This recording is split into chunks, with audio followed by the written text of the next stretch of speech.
I'd like to welcome you and call to order the August 8th Port Orchard City Council regular meeting. Please stand and join me in the Pledge of Allegiance. I pledge allegiance to the flag of the United States of America and to the republic for which it stands, one nation, under God, indivisible, with liberty and justice for all. Okay, we are on to the approval of our agenda. Is there any amendments to this evening's agenda? Anyone like to propose? Mr. Mayor, I would move to approve the agenda as presented. Second. Motion and a second by Councilmember Lucarelli. Any further discussion of the agenda? Okay, all in favor of approving the agenda as presented, please say aye. Aye. Any opposed? Hearing none, the agenda is approved. We are to our first citizen comment period, and that is for items that are on this evening's agenda. Is anyone wishing to address the council? You have 3 minutes if you wish to testify. Anybody? For items on the agenda? Please identify yourself for the record. Hi. Name is Bjorn Bjorky, 5952 Troon Avenue in McCormick Woods. I'm here in support of the golf cart zone. I think it'd be a cool thing to add choices to people that live out in the community, and it's kind of a unique thing that we're built around a golf course, and it's a unique thing that would be very positive for our community. Thank you. Thank you for your comment. Anyone else wishing to comment on anything on the agenda this evening? Going once? Yes, Mr. Rosapepe, go ahead.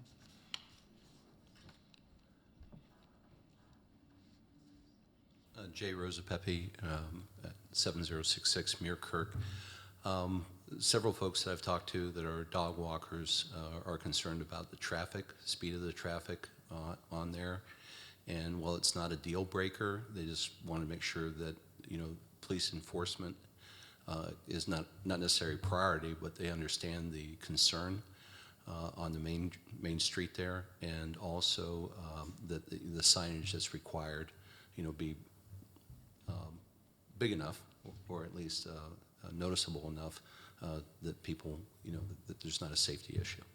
So that was it. Otherwise, I've heard nothing but favorable things about it. Thank you for your comment. Others wishing to testify? Yes.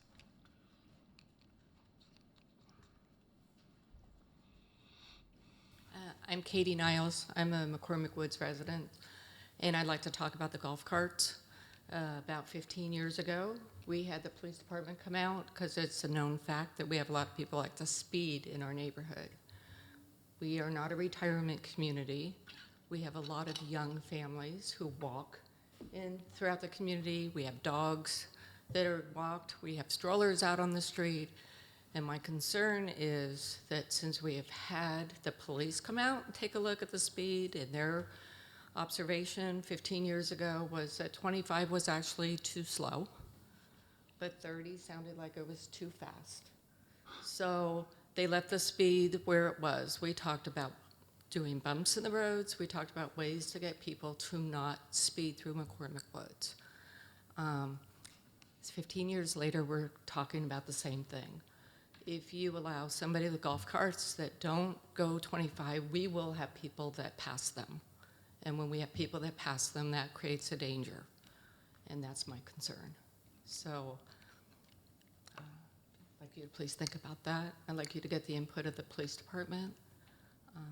Also to make sure that we're not having any kind of a dangerous situation out there. Thank you. Okay, thank you for your comments. Anyone else? All right. I'm going to close the public comment period, the first public comment period. We have a second one at the end of the meeting. And we are on to the consent agenda.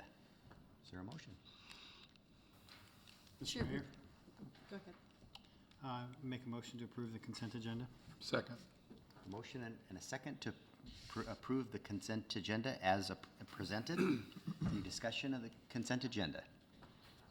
Hearing none, all in favor, say aye. Aye. Any opposed? Hearing none, the consent agenda is approved. We have no presentations, we have no public hearings, and we are on to our business items. Our first business item is an adoption of an ordinance amending Port Orchard Municipal Code, Chapters 20.132, Sign Code. Mr. Bond. You. The ordinance that's before you tonight this is the first A little time. closer to your microphone and we'll This is pick the you up. first time that you've seen the ordinance that you have in front of you tonight. At our June meeting, when we adopted the sign code, the council went forward with the sign code, but asked that feather signs be sent back to the sign committee to be reworked and to have some concerns addressed. And so we had a meeting in July to review the council concerns, the feather sign regulations that had been previously proposed, and we've come up with a revision. And the reason it's coming to our regular meeting is because our August work study meeting has been canceled. And so tonight, I'm presenting this not because it's necessarily ready to adopt, but because I want further direction from you on whether we're getting close to the mark and whether we need to work on it more, send it to the Planning Commission, or bring it forward to a future meeting for adoption, or just have a general discussion here tonight. So the staff report includes a number of possible actions, and I'll leave it up to the council to decide kind of where they want to go from here. We have some dialogue first, or is there a motion you want to have and then have the dialogue? What's your pleasure? Well, Go with dialogue. How about some dialogue first? Okay. Who wants to start? I don't know. I can start. Okay. When I went through this, I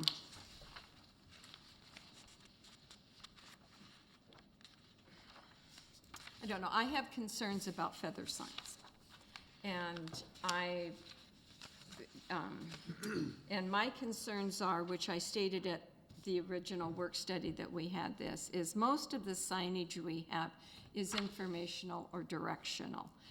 It says, turn here to get to this business, or there's a sign that says the business is here. Feather signs are designed to distract your vision to that feather sign. And that's my concern. My concern with feather signs are safety issues. You see them fluttering and you take your vision there. That's what they're designed for. They're designed to distract you.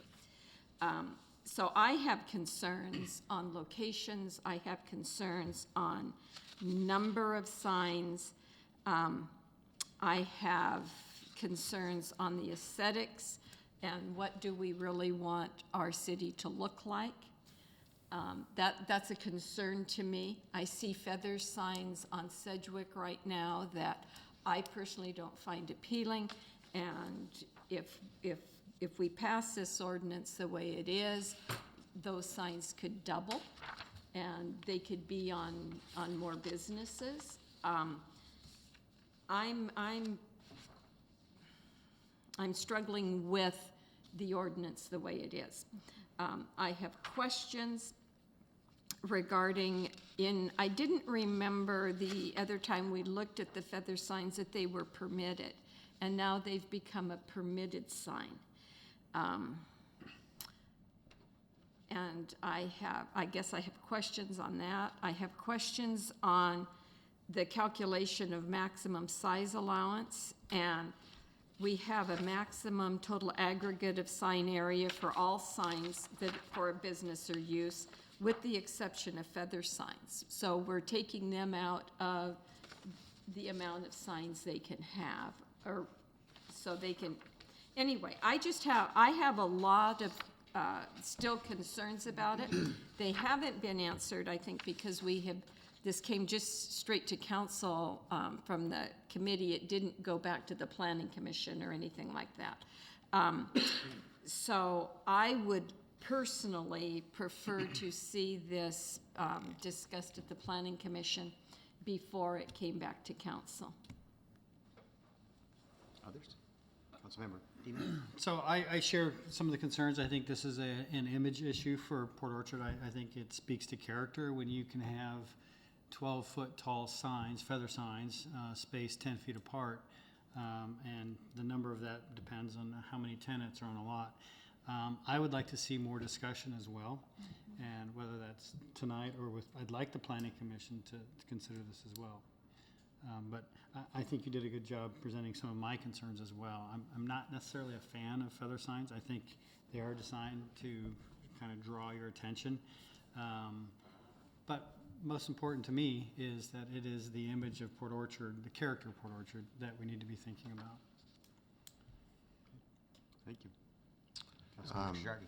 A lot of the things in here that we previously discussed that led us to pulling it out of the sign code as a whole, and then tackling this one kind of like we're doing today, it was hard for me to go through and see maybe what has been, was there anything that was changed as originally pulled out? Because I know a lot of the discussion points from those topics are still in here. And so I didn't know if perhaps after tonight, if it was easy to make a red line version of this and send it out to everybody. Yeah, the copy that's in your packet is in strike-through and underline mode. It printed in black and white. The big change is in the number of signs. The total number has gone down. Previously, it was, I think, 12, and now it's gone down to 8, but it's still more signs. There are now larger spacing requirements and mandatory setbacks.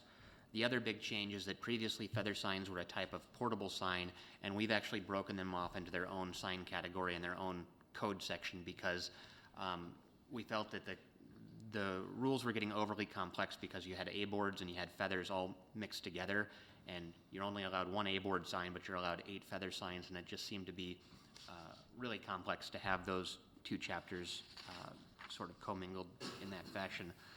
I think one of the changes that you have to make here in order to allow feather signs in the first place is the sign code has a prohibition on animated signs, with the exception of feather signs. Feather signs are the only sign that we're going to allow that can move. And so when we originally had presented this ordinance to the sign committee, no animated signs were allowed whatsoever, including feather signs. And this was something that they felt very strongly about. And, I think that the sign committee did a great job of working through these issues, but you had the people in that room were all very supportive of this type of signage and thought it was an effective thing, and that's because it's a animated sign that moves and will get your attention. And so this issue came up in the planning commission.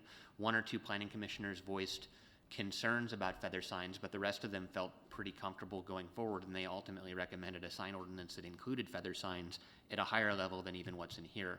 So I think one of the challenges is that if you send it back to the planning commission, I don't know that their position has changed, but you could send it back to them and say, these are our concerns. We want you to, chew on this a little bit more and provide us with a new recommendation on feather signs, but I'm not sure that you're going to get a different outcome from the planning commission. So it's,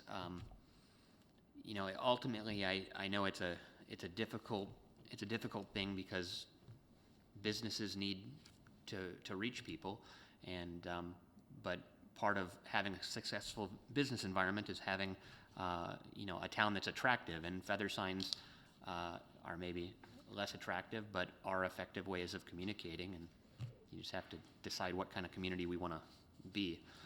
One of the ideas that I had also floated, which we're revising our zoning code right now, and we're working on updating things, and it's possible that we could limit feather signs to certain areas of the city and not allow them citywide, but even then, when you look at some of the businesses that were represented in the sign committee and some of the people who have commented on this, they're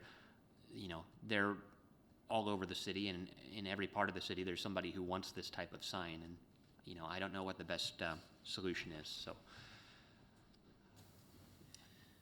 Well, what if I think you make a good point about what's the value in going to the planning commission with this? Maybe a work study might be in order. Others that haven't commented yet? Do you Well, like some input? Mr. Clausen? Well, I have a comment, and I don't know if this is done anywhere, but to me, the number of signs, in particular feather signs, has a direct relationship to the speed limit on the road in front. If you've got slower speeds, you don't need a lot of signs one right after another. If you're doing high speeds, maybe you need something different, but I don't know if that has ever been a consideration in your experience or not. it was certainly discussed, but I don't think that there's any really good literature or guidance on what that spacing would be. And so we don't really have the ability to take on that sort of study internally. I mean, unless we just want to go out and look at it and try to make an educated guess. But They do have lettering sizes based on speed. But within the MUTCD, but it doesn't address feather size, because I think for the most part, those letterings are much larger than what you would have on a sign. But you could probably extrapolate something if you wanted to through the MUTCD, but it would be pretty much kind of inventing the wheel, so.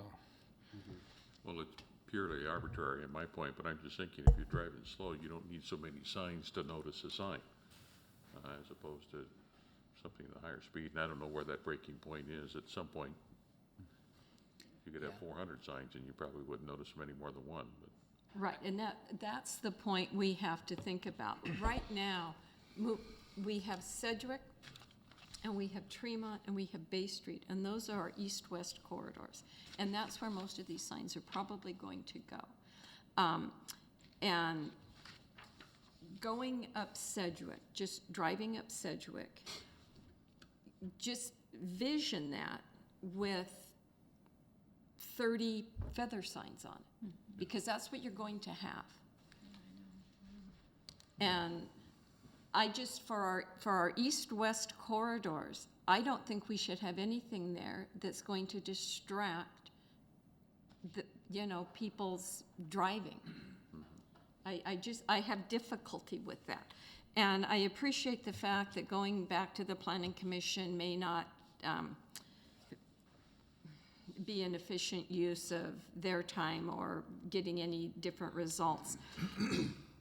I would like to be flexible with this, because we have had conversations and we know that the Community Development Department is working on new zones for our commercial area. We know that we're going to be doing sub-area plans, and we may want to qualify these feather zones by a zone or by some other distinction than just they can go anywhere that's a non-residential zone. I would like, how can we get some flexibility in this? And again, and I don't know where the number 8 come from. They were at 10 and then the committee moved it to 8. That wasn't a significant move in my opinion. Do we remember why they had the two different spacings for the single-tenant lot versus multi-tenant lot? I mean, 10 feet together is so close together. And so why did they move on the multi-tenant lot to 20? I can only say, from the discussions that took place in the sign committee, there are specific examples that people have in their head when they're thinking about this, and there's a specific multi-tenant location where they're envisioning this, and they're saying, this particular location is confined in a way that they would need 10-foot spacing. And so that, specific examples are driving the discussion more so than just kind of looking at this in a more theoretical or abstract way. I think everybody's looking at their own individual case and what would work for them. And, I think it's the nature of a citizen committee when people are volunteering for this sort of thing. I would say, though, going back to this issue of animated signs, one of the things that I've struggled with as I've thought about this is that, we don't allow balloons, but we do allow feather signs. And the basis for not allowing balloons is safety. And somehow we've made a determination that feather signs are somehow safer than balloons. And so that's the thing that I've always struggled to reconcile here, is if you're not going to allow animated signs except for one type, what is the justification for that one type? And, is it actually safe? And the whole basis of regulating signage is aesthetics and safety. And, I think when you're resting only on aesthetics, your argument for making that regulation is maybe a little bit weaker. Well, I think we're dealing with a fad or a trend right now, too. Yeah, it's a cheap way to get attention to your storefront. Well, in the committee, I was part of the committee, and we addressed the concerns that were previously brought forth by the council. And with all the different members of the committee. We have members that are business people who represent business people, a council member, myself, and we have just a general public. And each of those points were addressed by the committee. I think what we're having right now is we're having a council work study session. Maybe we ought to take this back to the work study session and and get some specific directions and have one more meeting with the sign committee and get this thing ironed out once and for all. Personally, I don't have a problem with feather signs. When I drive, they don't bother me, they don't distract me. They can be 10 feet apart, they can be 20 feet apart. I just don't find them distracting. Maybe there are people who do, who are distracted by that. But if that's the case, then we probably should bring this back to work study and get some clearer direction for the committee to go to get this thing ironed out. I'm not seeing a benefit to taking it back to the committee. I think their work's done. It's whether, and Nick brings up a valid point about the planning commission, that might not be a good use of time either. I think it's really up to this body, whether it's here this evening or at a future meeting, continuing this dialogue.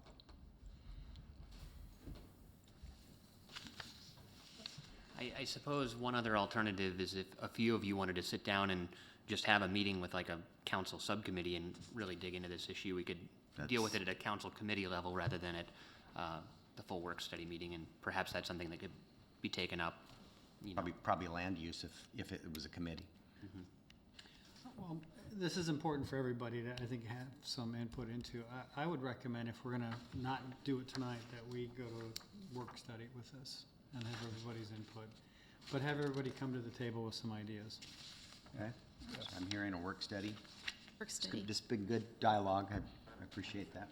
So we're gonna continue. Is there a motion? Do we need a motion to continue this, or? I'd like to make a motion that we table this and send it back to send it to a work study and get this thing ironed out. Hasn't been a motion, so we don't have anything to table. No. We could move to defer this to the work study. Is that the motion I'm hearing? Sure. Second. So we have a motion to defer it to the September, what's the date? 19th. 19th work study, and we have a second to that motion. Yes. Further discussion? All in favor of continuing, or not continuing, of moving this to the work study, say aye. Aye. Any opposed? Hearing none, off to the work study it goes. Okay. We are on to the approval of the July 18th work study session minutes. You mentioned there was somebody on the business. We have Scott. Councilmember Scott. Diener and Councilmember Clausen. So No, you he both- was here. No, not on the work study. Oh, So that's I'll right. So there'll be abstain. an That's abstaining. right. So is Mayor, there I'd like to make a motion to approve the council meeting minutes from July 18th, 2017 as submitted. a second? I'll second it. Got a motion and a second to approve the July 18th work study. All in favor, say aye. Aye. Any opposed? And 2 abstentions. Okay, and we are on to the approval of the July 25th council meeting minutes. And looks like Mr. Diener was absent. So, Absent. is there a motion? Mr. Mayor, I move to approve the what was it, July 15th? July 25th. July 25th, sorry. July 25th council meeting minutes. Second. Motion and a second. All in favor of approving the July 25th council meeting minutes, say aye. Aye. Any opposed? And we have 1 abstention. Okay, we are on to our last business item, which is a discussion of the golf cart zone. If I could, I'll just quickly, we had a great town hall meeting. It was well attended, roughly 30 people. Great turnout. We had, the chief was there that evening that spoke to the public safety aspect of it. I've reached out also to McCormick Communities, who's the land developer out there. They're really neutral on this issue. They're not home builders, so they really are indifferent. And I've also talked to Dick Ziegler, who's a board member of the HOA, and they are also neutral on the issue. They don't have a position on the issue. I think most of you were at the meeting. I think the primary concern with this is public safety and traffic. And I will let the chief talk to that again if he'd like. In particular, driving on the shoulders. What we learned that evening, and which was a good history lesson for me, was I believe those shoulders were actually probably designed for golf carts. They were once allowed there. Later, the golf course banned those golf carts. There's a few that are still grandfathered. And now those shoulders are being used primarily by kids riding their bikes and, pedestrians walking on it, walking your dog, and so on and so forth. So that was, I think, a big concern was that these golf carts, if this was to happen, be driving in the traffic lane and not on those shoulders. There's a concern about the speed of the golf carts in relationship to the cars, but I believe that the golf carts that are on a typical golf course are regulated to travel slower, that it is possible for them to travel at the posted speed limit of 25 miles an hour. We heard time and time again about the speeding out there, and that the chief spoke to that he can solve that problem, if that's what the desire, or no, or he can work on that issue. We can work on that problem, and like I would say, we'll be talking about this 15 years from now when I'm long gone. I mean, speed traffic concerns, it's an ongoing concern, and it's something you have to manage. It's not something you can actually solve, but you can educate, and we can have an impact. And I did want to tell everybody here that the police department will do our best, because this seems to be the core issue when I hear talk about the golf cart zone, and I am fully confident that the police department could respond to any concerns if somebody was operating carts in an unsafe fashion. All it takes is a phone call. Now, is this something we're going to have somebody sitting there watching continuously? No, but we will respond to complaints, and we do respond to complaints about everything else. And I think it's very manageable for us, and we are going to increase our traffic enforcement out in McCormick Woods shortly. And I warned people at that meeting as well. Yes, you did. There was comment about potentially requiring headlights and turn signals on those. Chief and I have had a sidebar since then. That is a little concerning. The RCW doesn't require them, and the chief's at least comment to me was we should probably stick to the RCW. I think an unwanted consequence could be to that was we've allowed these a half an hour after sunrise in the proposed ordinance, and a half hour before sunset they have to be on. If you've got headlights and tail lights on it, I think people are going to want to drive them at night. And that's, Mr. Clausen, you have a... I agree, and I'm glad you just made your statement that you made, because the ordinance isn't written quite like you had stated. not. Yeah. The ordinance is written a half an hour after sunset Yeah. and a half an hour before sunrise, which is completely opposite of What you said. Yeah, my it's- understanding is the way that you, Yeah, it's a half hour Shared it. after sunrise, and a half an half hour hour before sunset. Is it backwards? Yes, it is Okay. I backwards. don't think it is, because I think you're dealing with civil daylight issue hours. A lot of things in law are 30 minutes prior to the actual sunrise, because there's enough ambient light, and a half hour afterwards. It's probably written correctly. The Okay. discussion that we had out in the community, and that was the message that was shared at least, was that it was going to be a half an hour after sunrise Yeah, I think I and a did half say an that. hour before sunset. Am I And backwards? this isn't written that way. Chief? Yeah, I don't recall what you said, but I know that it's a half an hour before sunrise you'd be allowed, and then up to a half an hour after sunset, because there's Okay. enough ambient light. Contrary to what Okay. we It's talked con- about. Okay, it is that is, I said it backwards. Okay, I I have a Okay. question, because the equipment requirements are for reflectors and seat belts and rear view mirrors. Correct. And you just said you didn't really feel you needed headlights or taillights. I'm concerned about brake lights. I would like to know, and have the car behind the golf cart know if it was braking.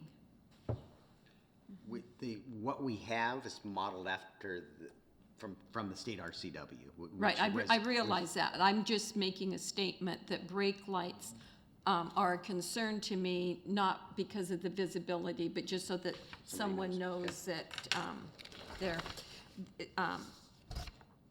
The other thing that was brought up, and I've had 2 or 3 emails from citizens, McCormick Woods citizens, and it was mentioned out there that it was suggested by one resident that it be limited to electric golf carts and not Yeah, that was next to golf. my list. Yeah, okay.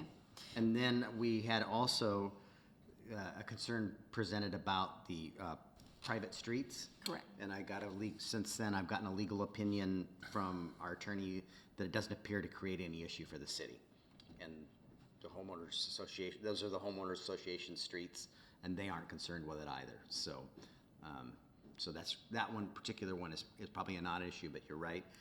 The electric carts, and that was pretty much everything I'd captured from that evening, so. The other thing that I had in one of the emails, 2 things that haven't been brought up yet, is they wanted to know if travel would be limited to a home and the golf course.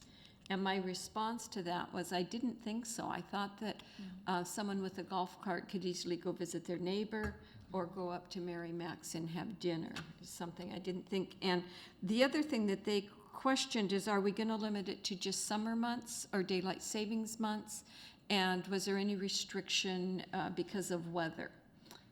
Or, they were thinking about snow and that sort of stuff. And I'm not sure people would be using them, but that was one of the other items that was brought up in an email to me. It'll be fun in the snow. I think they would be fun in the snow. Yeah, I I mean, just from a factual standpoint, you'll see people that will use their cars year-round when the weather allows. These things could have heaters in them, they have doors on them.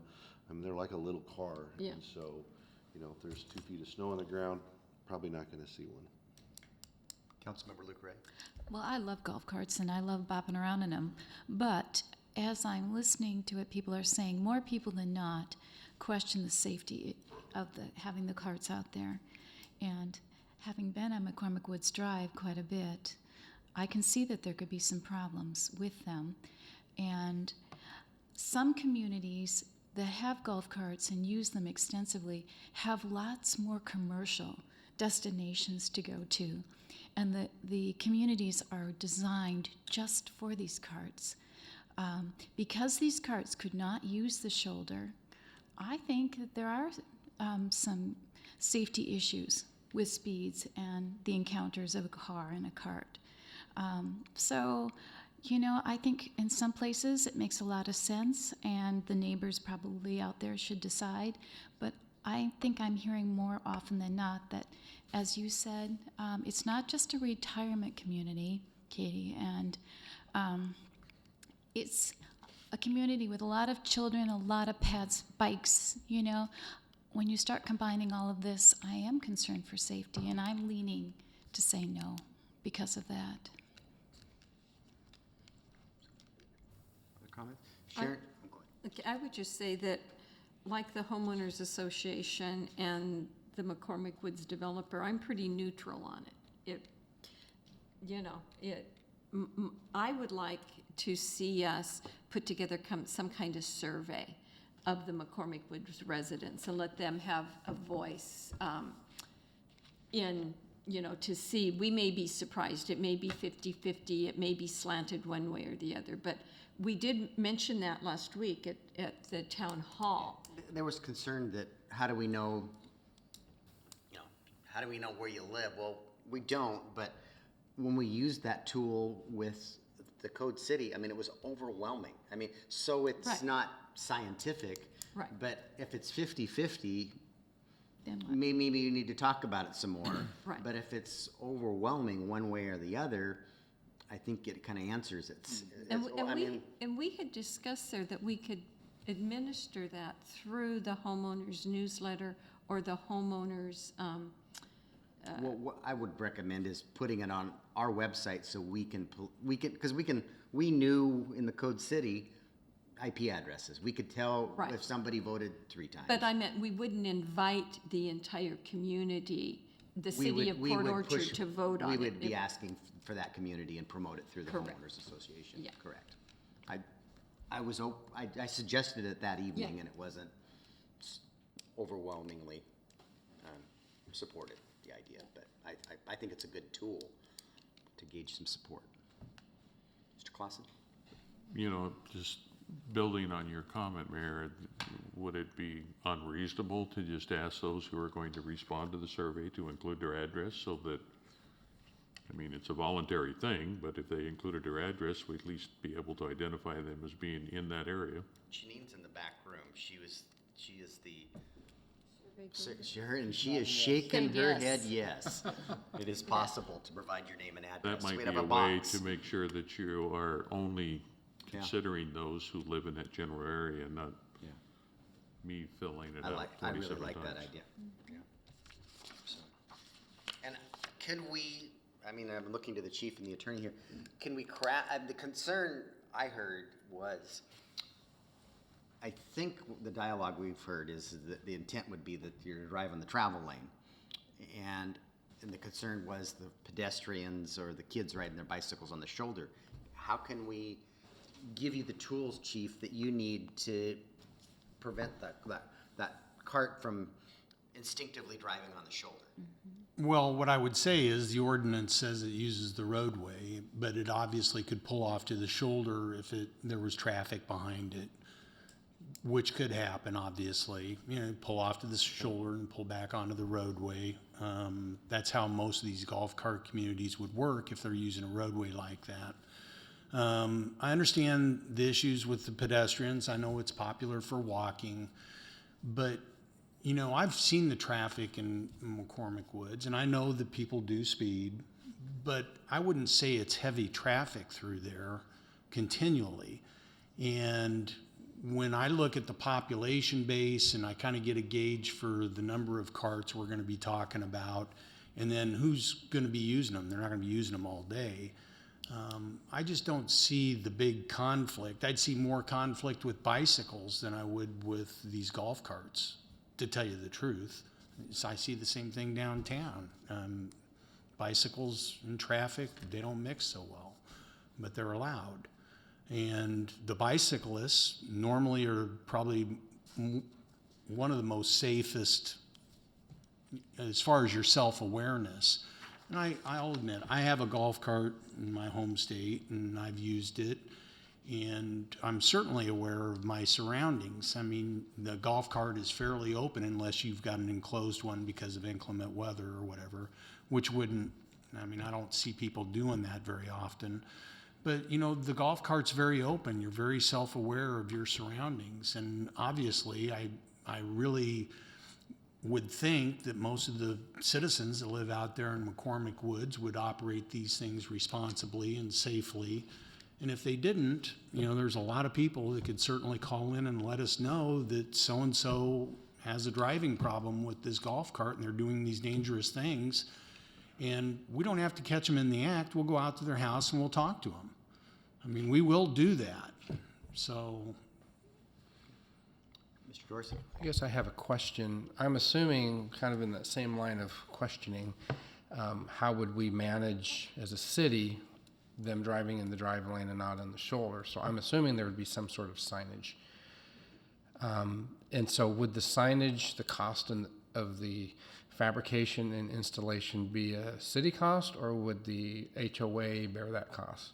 I would assume they are neutral on this, and we're gonna put this at the 2 entrances on the public road, is what the RCW calls for, so I would assume that it's city's bearing the cost for those signs, because there's one when you come in, and it's gotta be at the 2 ends. The proposed zone is, there's 2 exit and entrance points, you know, and the rest of it is, it's contained within that zone. So, 2 street signs, I think. Yes, Mr. Keener. So I like the idea of trying to compel McCormick to respond to a survey if we can. And I'm kind of neutral on the idea. But I feel like most of the communication I've gotten is about safety issues, and I'm not a safety expert. So if our experts that are here with us tonight are telling us that they're less concerned about this, then I'm inclined to support that. And also, I did have one follow-on. It would be, I think, ideal if there was a code of conduct that could be available to those golf cart drivers. I know that there are certain requirements that they have to have in order to drive them, but a code of conduct may be something with the. Well, on that point, Scott, just the way that community's designed, golf carts have to cross these public streets while they're playing golf anyway. So carts always have been a part of that community as they're, again, they haven't been traveling necessarily with the flow of traffic as much in recent years. Back when they did allow private carts, there were more, but we do cross the streets on about half the holes on the front nine, and as they continue to build out the back nine, it'll be the same occurrence there where, you know, from a golfer's perspective, I think you're aware of those things. So. As a golfer out there, I mean, you pause and look, and 9 times out of 10, the cars yield to you as you're crossing, because it's marked. I'm thinking more about the dog walker with 3 dogs on one leash kind of a thing, and, you know, if a code of conduct could advise how you treat that situation, or if you're stacking traffic behind you, how you could treat that situation, maybe that might be a useful tool. Mr. Clausen? Well, I concur with the concept of doing a survey out there, and I think we could, without making it too terribly large, we could ask a couple of the questions that we're wrestling with, like electric versus gas and electric, and turn signals versus not, and that's, you know, without building. Yeah. I don't know how complex we can get it, survey. but I know we can do, a yes or no, and Yeah. I know we can put a box in it, because we had a type dialogue in the last one. And why wouldn't we make them, Yeah, I think it's worth a try. electric? So we more than happy to put a survey out, and I think we push it out to the HOA to help us promote it. And when we build that survey, it's, we're asking for only for residents of McCormick Woods in that community to vote on this. Sounds good. Okay, that's what your direction is, that's what we'll do? Yep. Okay, all right. We are through our business items. We're to council committee reports. And first one, Finance Committee, Mr. Clausen. Yes, Mr. Mayor, we currently have it scheduled for the 18th, but I'm afraid we're going to have to reschedule due to some conflict. So I was asking my fellow committee members earlier about when might be an acceptable time frame, and I think we're off into the 15th of September, if that's going to work. That's a Friday.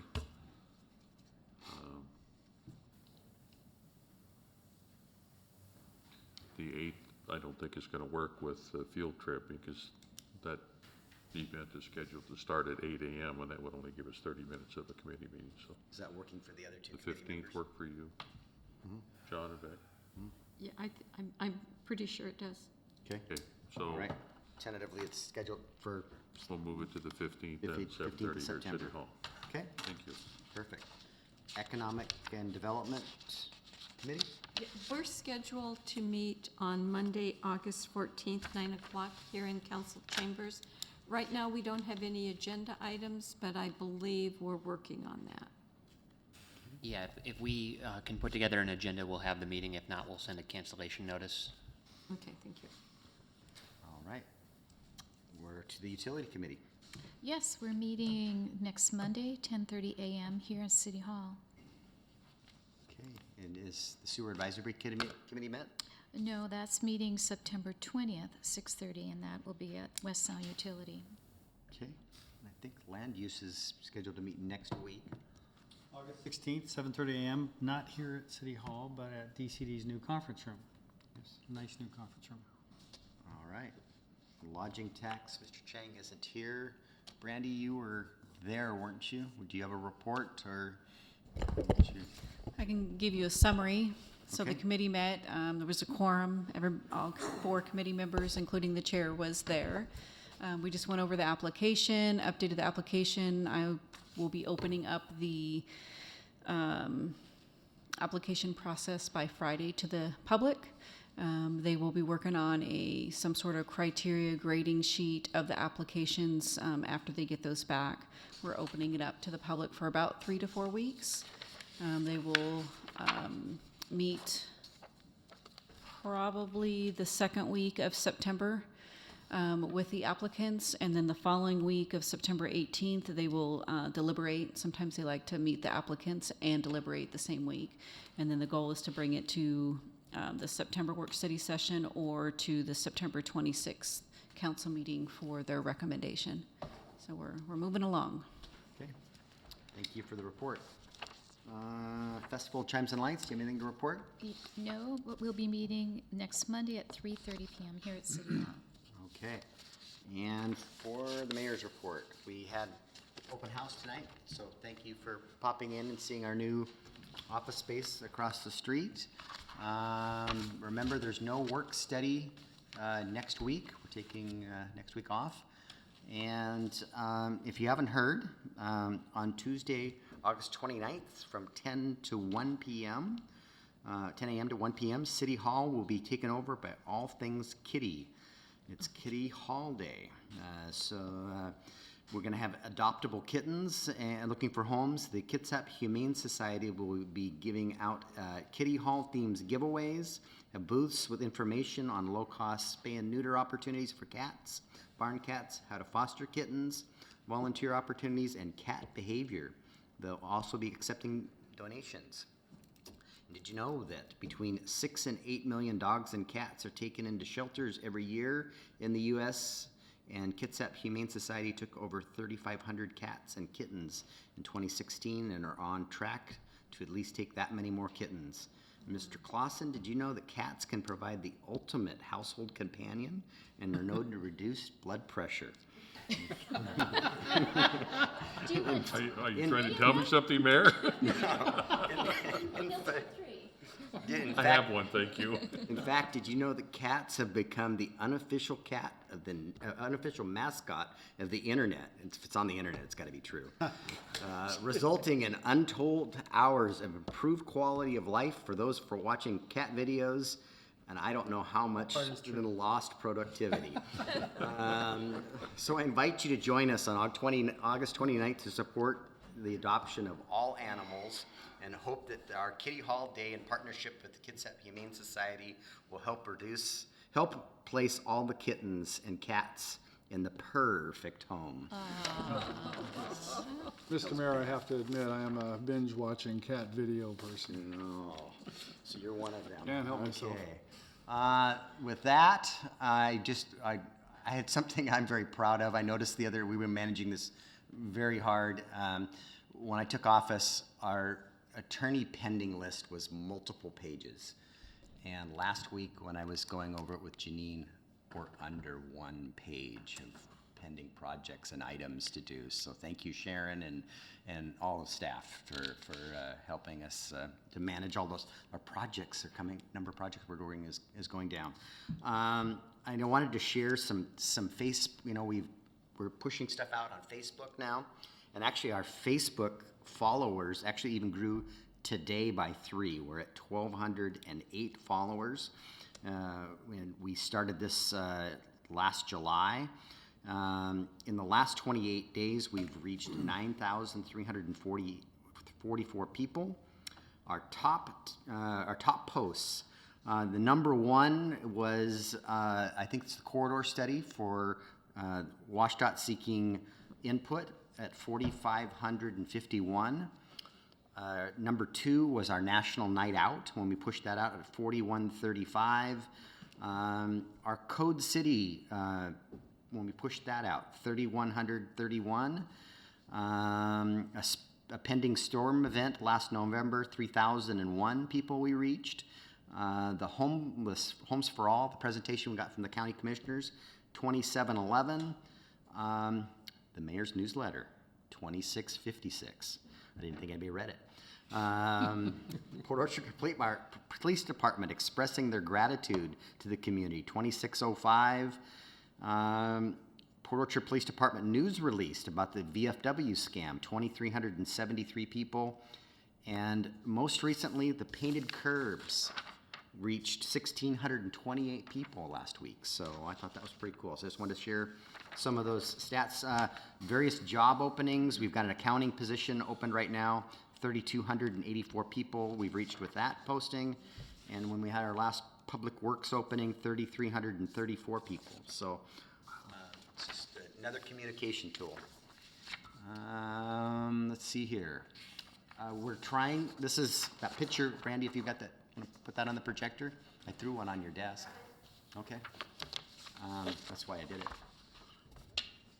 So it's just, we put that on the website and we pushed it out on Facebook. It's just, have you seen the painted curbs? And what we're going to try to do is have a weekly Public Works post, before and after pictures of things that Public Works have done out in the community. So that was last week's fish. So if you pull back a little bit, you can see the brightly yellow curbs that have appeared everywhere in town the last few weeks. So Mark Fournier's been working long hours, starting early in the morning, painting those curbs. Very festive. Yes. Land Use Committee, you tabled an issue, the fireworks stand. Since then, we've had a department meeting and directors meeting and handled that administratively. Previously, that application was processed by the clerk's office, then it was handed off to finance. All finance was concerned about is the check that came with it, not the content. So our new permit center, before the end of the year, the new NICS staff will bring back a code change that his staff will process those, coordinate with the fire department, and then finance will collect their part of it. So it won't be on your agenda. And I put a flyer here. The fire department reached out to me.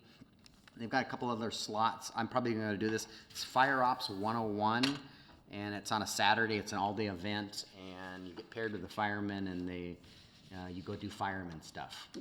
So if another council member or two wanted to do that, no, I don't think you get to drive. No, you don't get to drive the big red truck. Secret dream?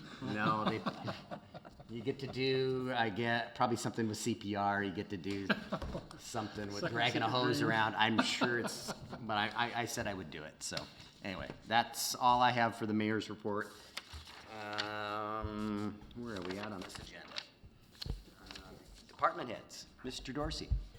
Thank you, Your Honor. So first, I'd like to thank the council for adding back in after years the 2 additional summer seasonal hires, because really what you're seeing is the result of that support. So thank you very much for that. And then I just want to let you know that, not that anybody's going to be able to really read this, but we did have the kickoff meeting for the SR 160 from SR 16 to Bethel, and the Bethel corridor itself, conceptual design kickoff. And so basically this is just the 2017, remaining 2017, 2018 schedule. And I guess looking at that, what is the coming to council for a presentation? I think in September we want to have a presentation to the council that we're studying on our approach to public outreach. Right. The first meeting, first time you'll see the team is as they come and present how they want to do the public outreach portion. And then I think there's 1 or 2 additional presentations to council next year. Yeah. So anyway, so it's really just saying, hey, we've kicked this project off. I know that it's important to the community. Can we knowing get that we're copies of that actually- in our boxes? Can we Pardon? get copies of that in our boxes? Yeah, Thank you. and that's it. Okay. Mr. Bond? Yeah, I've got 2 announcements. The first one, today we had a conference call with Victor at TSI, who does our transportation consulting, and we had a pre-application meeting about 2 weeks ago with a developer interested in developing a small property along Bethel. And one of our concerns was the traffic capacity on Bethel to actually accommodate that project. And so he asked us he paid to have our consultant run a concurrency pretest and basically plug in his proposed project into the model and see what issues he would have to solve as a condition of his approval. And what we learned was that Bethel is at the tipping point for 2 intersections, but the Salmonberry-Bethel intersection is at a failing point. And so, under the terms of the concurrency ordinance, we're not allowed to approve additional development unless a strategy is in place within 6 years of that project being built to deal with that impact. And there's 2 ways that can happen. Either one small developer has to build controlled intersection at anywhere from $1.5 million to $3 million, depending on what our ultimate solution is, or the council has to put it into its 6-year street plan so that it is in the pipeline to be funded within that 6-year period. And so as part of the comp plan amendment process for this year, we've talked internally, and we think it would be a good idea to have the discussion about adding the Sedgwick and Bethel intersection as a standalone project to the 6-year TIP, and that's going to allow us to continue processing. That's Sedgwick and Bethel or Salmonberry and Bethel? Salmonberry, sorry. Salmonberry and Bethel, adding that to the 6-year TIP so that we don't have to deny development permit applications because of that level of service failure. So you'll see that come forward, but ultimately if you decide to put it on the list, it's a commitment to complete that project within 6 years, because we have a problem if we've allowed development and then the fix is not completed in that time frame. And you cannot roll that over in subsequent tips? I think if there's, I mean, the ordinance says it has to be in place within 6 years.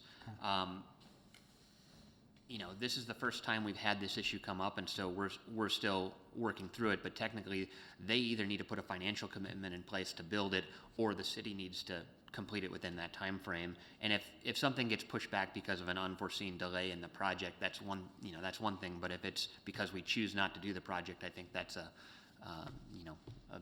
bigger failure on the Would we be pursuing both at the same time? Or could we?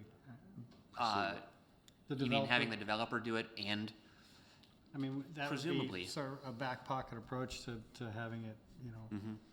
Yeah, that's possible. I think with that intersection, because there's going to be right-of-way acquisition needs, the city needs to be moving forward with right-of-way under any circumstance so that the developer could build it or so that the city can build it.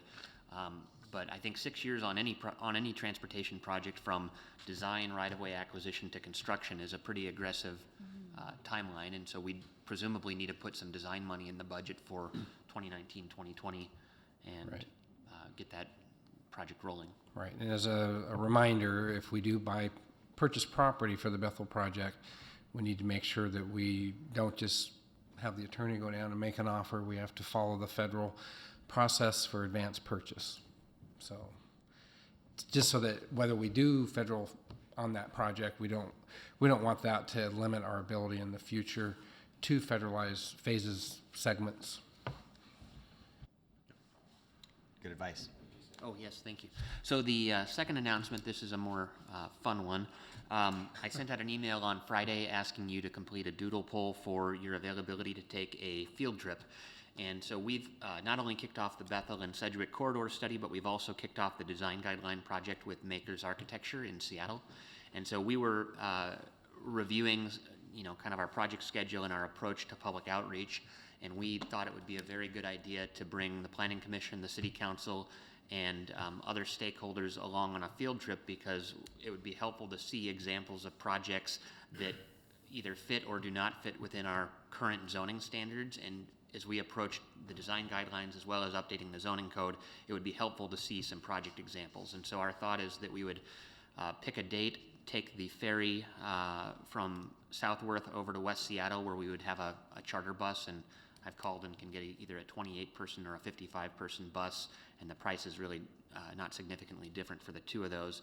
And then just take a trip and visit a couple of sites that that both the staff and the architect have suggested. And so I think it would be visiting the new Burien Town Center that's been totally redesigned in the last 5 years, and then heading up to Mill Creek Town Center, and then to the Bothell Town Center, have lunch in Bothell before heading back to the ferry and potentially stopping at High Point in West Seattle. And so that would be an all-day field trip, but it would be, I think, really helpful to give you a visual on what different heights and densities and other design standards actually look like in practice. So we've sent out an email with 4 dates. I think the 2 most popular dates based on the people who have responded so far are September 8th and September 30th. Staff availability is a little bit more limited on the weekend, which the 30th is a Saturday, the 8th would be a Friday. So I think the 8th is the preference, and I'm hopeful that I can pin down a date before the end of the week so that we can make some reservations. Okay, thank you. Sharon? Yes, I also have a couple of items this evening. I also have visual aids.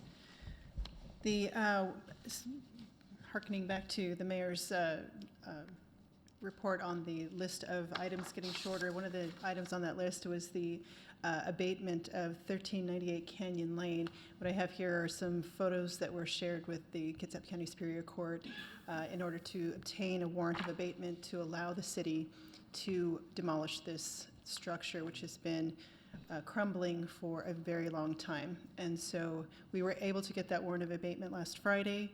I worked closely with our code enforcement officer, Doug Price, to get this done.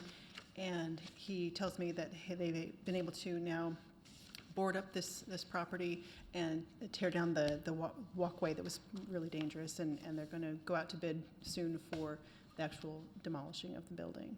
So that will be nice for that area.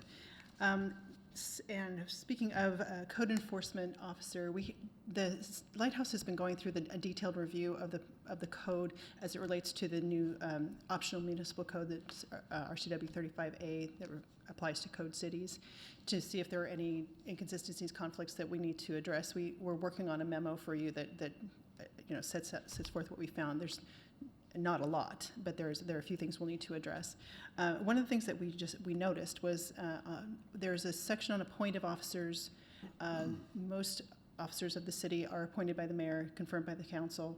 This code enforcement officer has a separate section in POMC 2.64 that states that that person is appointed by the city council. Basically, the city council chooses that person.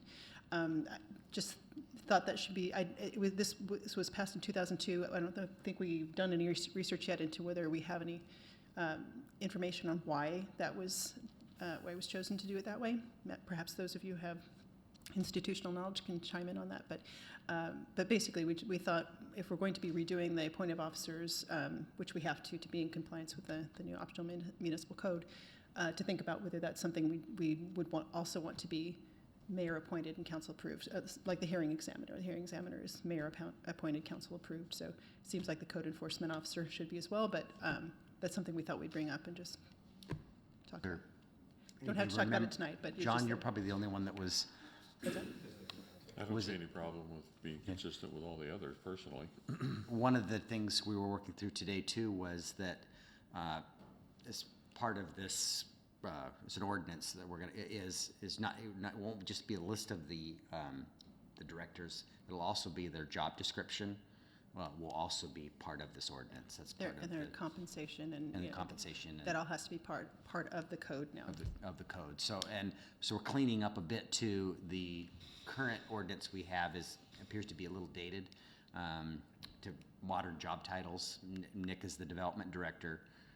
He's called something else. City planner. Mark's called the city engineer, not the public works director. The treasurer's called the treasurer, not the finance director. So we're going to clean all of those things up when we bring this forward. So we spent quite a bit of time on this today. So okay, hearing no objections, I think we'll put that appointment in the same processes of all the other appointments that we have. So thank you, Sharon. Okay. Brandy? So I wanted to give you an update. I attended 2 weeks ago, I think, the AWC RMSA's board meeting. So they are looking into renewing pollution liability. There's a couple jurisdictions that has some liability in pollution, and so they're going to continue with that policy should any other jurisdiction have pollution issues. But the other thing that they're going to be adding for 2018, which I might have mentioned earlier, is cyber liability policy. So it's a big upcoming issue within some jurisdictions that are covered under AWC, so that will be part of our policy in 2018. The other thing that they're also looking into for 2018 is to have a software program for our police department. Their two highest liability for loss is police liability and property losses.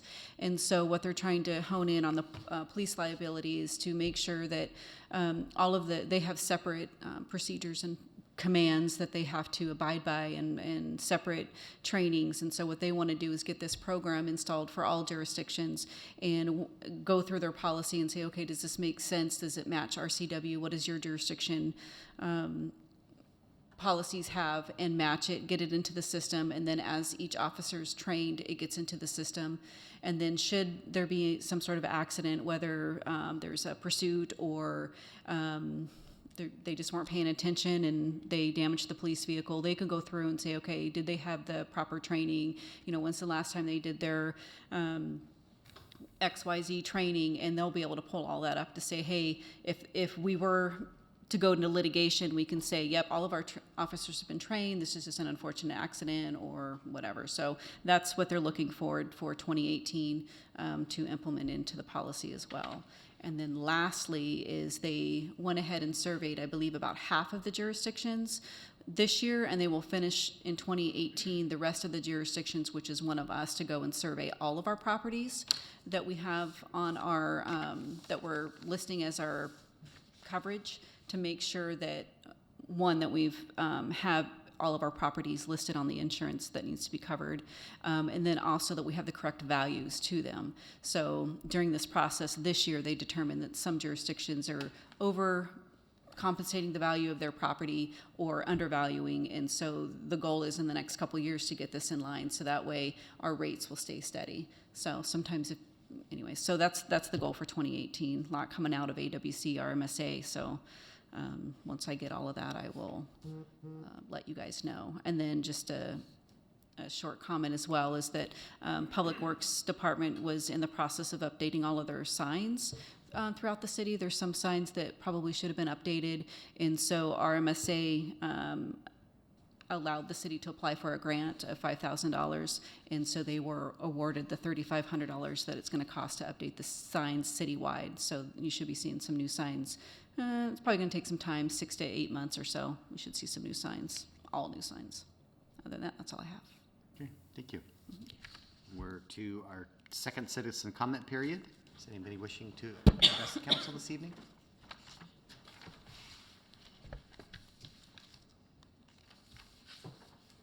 My name is Janice Gregg, and I am also a McCormick resident. I think the question I have is when the chief said if you see somebody doing something to report them, well, are they going to have to be registered or licensed? Otherwise, there's no way you can report these people. So that is, concerning me. And then will they be regulated when they start out, so you will know who's doing what, and they'll know what to do? Like, there'll be something they have to fill out. I think those are the important things, just to make sure that we do have a safe community. So, For your comment. Others wishing, Mr. Sweeney. My name is Stephen Sweeney. I reside at 446 Perry Avenue North here in Port Orchard, and I have for the last 24 years. On March 7th, I sent all of you a letter asking for clarification of part of your view protection overlay district and one of its ordinances. And the question was, when you passed the ordinance, if there were no trees blocking anybody's view, are those trees grandfathered so they can grow up and block a view? That's a pretty simple question, because I know some of you were here when this ordinance was passed. And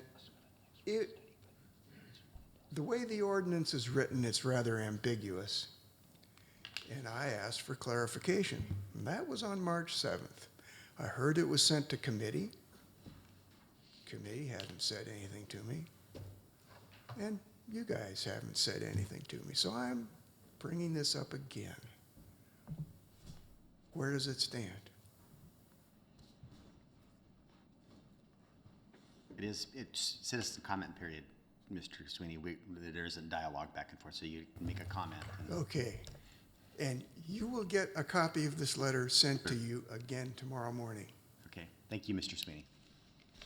Others wishing to comment?